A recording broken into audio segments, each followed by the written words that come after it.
কেলকুলেটৰক টক্কৰ দিব পৰাকৈ এবেকাছৰ নাম শুনিছেনে আপোনালোকে? নিশ্চয় শুনিছে। এটা টেকনিক বা এটা পদ্ধতিত এই ডিভাইচৰ জৰিয়তে 1 ছেকেণ্ডত যোগ বিয়োগ পূৰণ হৰণ সকলো কৰিব পাৰি। সেয়াকে মই অলপ আপোনালোকক দেখুৱাবলৈ চেষ্টা কৰিম। চাব দেই ভিডিঅ'টি। নমস্কাৰ জনাই আপোনালোকক ভিডিঅ'টি আৰম্ভ কৰিলোঁ। মই আজি গাড়ীৰ পৰা ভাইটি গাড়ীত উঠি আজি ভাইটিক লৈ গৈছোঁ দেই। তাকে প্ৰগ্ৰেম অনুষ্ঠান এটা হোৱা কথা আছে টিয়কৰ ফালে ৰাওনা হৈছোঁ। আপোনালোকক তাকে কিনো হয় দেখুৱাবলৈ চেষ্টা কৰিছোঁ। এই এবেকাছ এই দেখিছে নহয় আপোনালোকে আমাৰ কণমানিকেইটাই লৈ আছে। এই এবেকাছ পদ্ধতিটো যদি এবাৰ শিকি লয়, যিমানেই কঠিন মেথছ অংক নহওক কিয় সেই অংক অতি সহজে আপোনালোকে কৰিব পাৰিব। যদিও এই এবেকাছ পদ্ধতিটো বহু পুৰণি, তথাপি এই সঁজুলিটোৰ প্ৰয়োজনীয়তা আজিও কিয় আছে বাৰু সেই কথাটো ভাবি চাইছেনে আপোনালোকে? এই সঁজুলিটোৰ ব্যৱহাৰত শিশুসকলৰ বহু প্ৰয়োজনীয়তা আছে, কিয়নো ইয়াৰ জৰিয়তে শিশুসকলৰ মানসিক বা মগজুৰ বিকাশটো বহুগুণে বৃদ্ধি হয়। বয়স 4 বা 14 বছৰৰ শিশুৰ বাবে অতি প্ৰয়োজনীয় এই গণনা কাৰ্য। তাকে মই আপোনালোকক অলপ দেখুৱাওঁ, কেনেকৈনো আমাৰ শিশুকেইটাই কৰিছে অলপ দেখুৱাবলৈ চেষ্টা কৰিছোঁ। চাব দেই।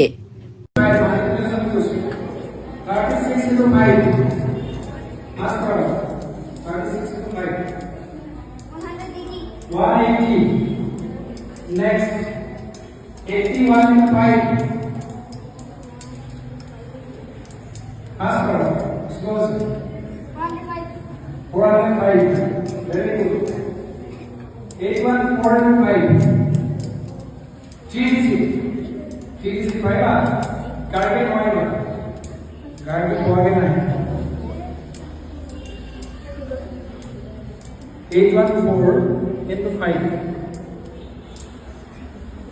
Pass karo. 4070. Very good answer. Okay. 1 minus 1, 4. That is 4. ঠিক আছে না? আপোনালোকে মোবাইলত কাম সোনকালে পাৰিব জানো? মোবাইল আপোনালোকৰ আছে চাগে ন? মোবাইল কেলকুলেটৰ উলিয়াই পেলাই মনে কৰিছে আছে চাগে সবৰ মোবাইল। আমি কওঁ যে মোবাইলকে আপোনালোকে ফাৰ্ষ্ট কেলকুলেশ্যন কৰিব পাৰে। ঠিক আছে? 3 minus 3, 4. That is 4. আৰু এনেকৈ যে আঙুলিটো দি আছে, আঙুলিটো দিছে মানে তেওঁলোকে একো কৰা নাই। তেওঁলোকৰ মাইণ্ডটো কিন্তু এবেকাছত কনচেনট্ৰেট কৰিছে। তেওঁলোকে এবেকাছত দেখি আছে চকুৰে এবেকাছত চাই কৰি আছে। এবেকাছত ফিজিকেলি তেওঁলোকৰ হাতত নাই, কিন্তু সেইটো লাভটো আচলতে এবেকাছৰ পাছত সেইটোৰ পাছত ভাষা কৰি ল'ব।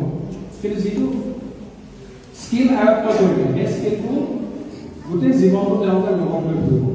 এতিয়া আপোনালোকে দেখিছে আমাৰ কম্পিটিটিভ এক্সামবিলাকৰ ক্ষেত্ৰত যেতিয়া খুব ল'ৰা-ছোৱালী চোকা ল'ৰা-ছোৱালী হেৰি কৰিব নোৱাৰে, কমপ্লিট কৰিব নোৱাৰে আচলতে পেপাৰখন। কিয় নোৱাৰে? সময় অভাৱ হয়। সেই সময়টো আমি কেনেকৈ মেনেজ কৰিম পিছলৈ এই বস্তুটো তেতিয়া শিকি আচলতে লাভ নাই। এটা 23-24 বছৰ বা 25 বছৰ এজন যুৱক বা যুৱতীয়ে এইখিনি বস্তু শিকি পেলাই তেতিয়া একো কৰিব লাগে, কিন্তু শিকিব লাগিব এতিয়া। লাভটো বেনিফিটটো পিছত পাব, নিশ্চয় পাব। পোৱাটো 100% খানা। এয়া দেখিলে নহয় হাতৰ আঙুলি ব্যৱহাৰ কৰি অতি সহজে অতি কঠিন অংকসমূহৰ ফলাফল কেনেকৈ উলিয়াই দিলে। কিন্তু এই পদ্ধতিৰ ব্যৱহাৰ কেনেকৈনো কৰিছে তাকে মই আপোনালোকক অলপ দেখুৱাবলৈ চেষ্টা কৰিলোঁ।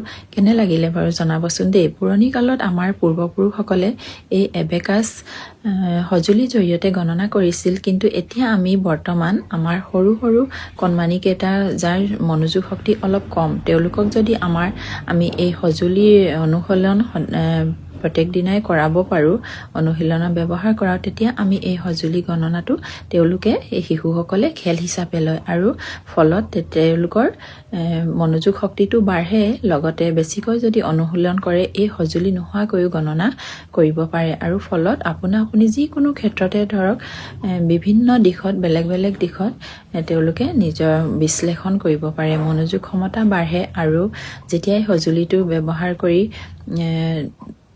প্ৰত্যেক দিনাই অনুশীলন কৰে, তেওঁলোকৰ মনলৈ সেই ছবিটো মনলৈ আহে আৰু সঁজুলি নোহোৱাকৈও সকলো ধৰণৰ গণনা তেওঁলোকে কৰিব পাৰে। ইয়াক কেনেকৈনো ব্যৱহাৰ কৰিছে তাকে মই আপোনালোকক অলপমান দেখুৱালোঁ।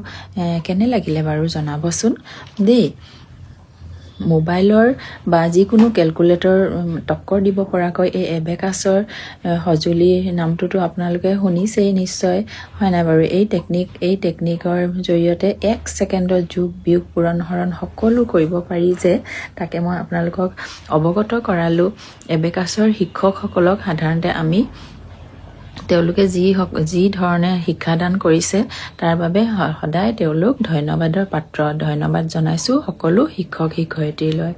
এই এবেকাছৰ কেলকুলেশ্যনৰ যিখিনি তেওঁলোকে শিক্ষাদান দিছে সঁচাকৈ ধন্যবাদৰ পাত্ৰ, সঁচাকৈ মানিবলগীয়া। লাহে লাহে এই অনুশীলন যেতিয়া কৰি থাকে স্কিল তেওঁলোকৰ যিকোনো মেণ্টেল মেথছৰ স্কিলবোৰ বাঢ়ি যায় আৰু লাহে লাহে তেওঁলোকৰ কনচেনট্ৰেশ্যন পাৱাৰটো মানে মনোযোগ শক্তিটো বাঢ়ি যায়। এই এবেকাছ পদ্ধতিটো যদি এবাৰ শিকি লয় যিমানে কঠিন অংক নহওক কিয়নো সেই অংক অতি সহজে আপুনি তেওঁলোকে দিবলৈ সক্ষম হয়।